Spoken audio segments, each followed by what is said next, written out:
Godinoota lixa Oromiyaa keessatti bilbilliif intarneetni adda citu jiraattonni BBC'tti himan.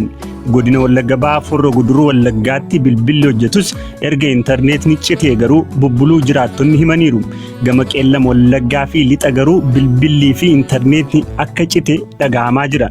Dhimma kana irratti dhaabbata Itiyoo Telekoom irraa wanti dhaga'amee hin jiru. Hamzaa Hussein gabaasa qaba.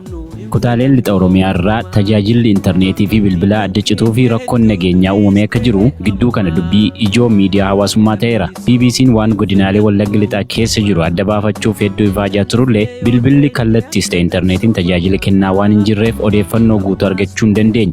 Godinaalee Wallaggaa keessaa Wallagga Bahaa fi Horroo Guduruu Wallaggaa keessatti tajaajilli bilbila kallattii jiraatullee intarneetiin erga badee garuu bubbuleera jedhu jiraattonni. Jiraataan magaalaa Naqamtee maqaa isaanii eeruuf sodaatan tokko tajaajilli intarneetii jiruu isaaniitiif bu'uura ta'e adda cituunsaa hedduu akka isaan yaaddesse dubbatu. Qaama dhimmi ilaallatu gaafannullee furmaata dhabneerraa jedhu. Moobaayilii daataan isin hojjetu biiroos deemnee waayifaayi isin hojjetu namoota teeleezaa hojjetan gaafachuu yaalleeqa garuu kanadha waan jedhamu. Jiraataan magaalaa Shaambuu intarneetiin erga badee guyyaa 4 ta'uu fi bilbillis darbee darbeeti malee yeroo baay'ee akka hin jirre nutti himeera. Intarneetiin hojjechaa hin jiru nu bukkeera. Gara guyyaa 3-4 hin ta'a.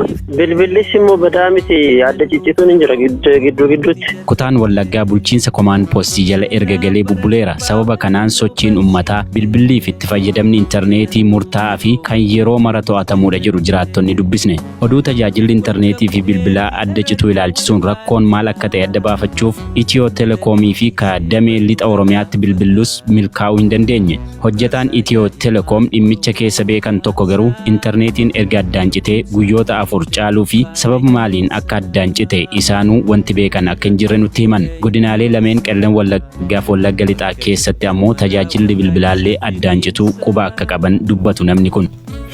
Mariin Ministeerri Muummee Itoophiyaa Dr. Abiy Ahmed guyyaa kaleessaa uummata godina Booranaa fi Gujii lixaa waliin taasisan hawaasni kun maal keessa akka jiru hubachuuf akka ta'e bulchitootni godinaalee lameenii BBC'tti himaniiru. Marii magaalaa Yaa Bal'ootti tureen gaaffii ijoo kan bulchaan godina Booranaa obbo Guyyoo Galgaloo ni dubbatu.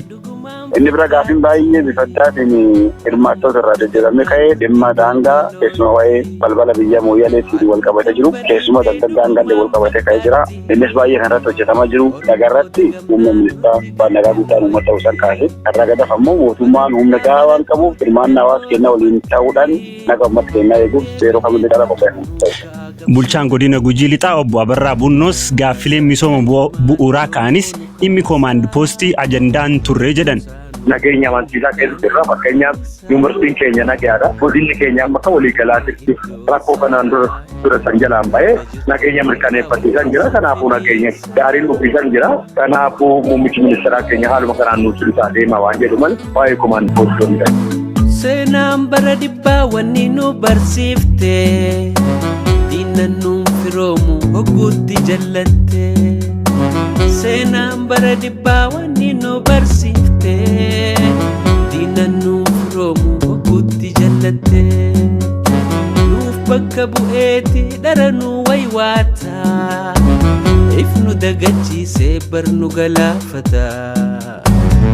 Kaasaa yaa ilmaan Oromoo nu kaasaa gabroomsaa nu miidheen buqqaane hittisaa kan bira kan buune iddoosaa bakka jirtan maraa warraa isa finiinsaa.